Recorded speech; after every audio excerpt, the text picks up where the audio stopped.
I mean, it turned out fine. It turned out pretty damn good. Bam, and that's dropping it in, and that's dropping it in here.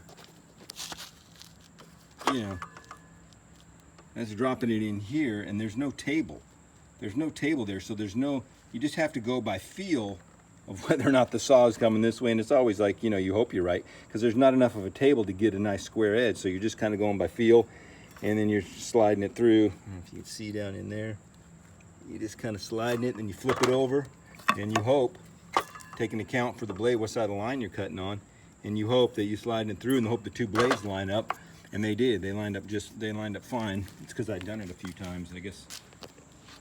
You know, what gives me the right to spew about the saw like this, but I don't know, I just wanted to share some of the experiences that I got, especially with the younger guys that don't have a lot of experience on the saws.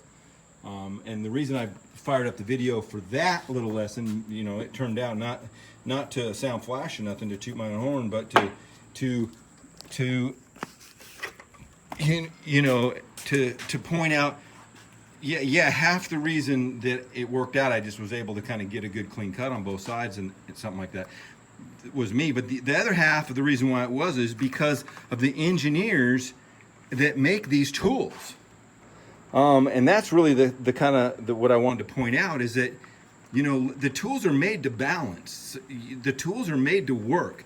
You know, let the tools work. Just really kind of have faith and let the tools do their job. Don't get in the way of the tools.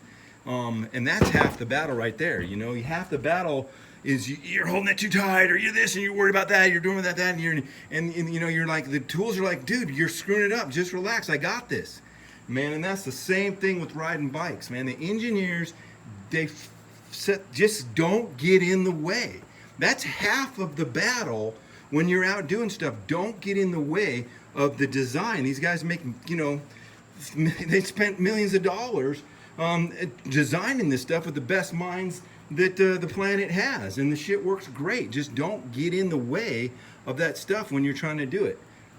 So that was my point there. And it's hard to do. It's not easy, you know, because we're human and we all have flaws, you know. So when you're out there, just, you know, you got to relax and try to get in tune with the engineering and the spirit and the design of the products that you're using, man. And don't don't get in the way. It'll be all right.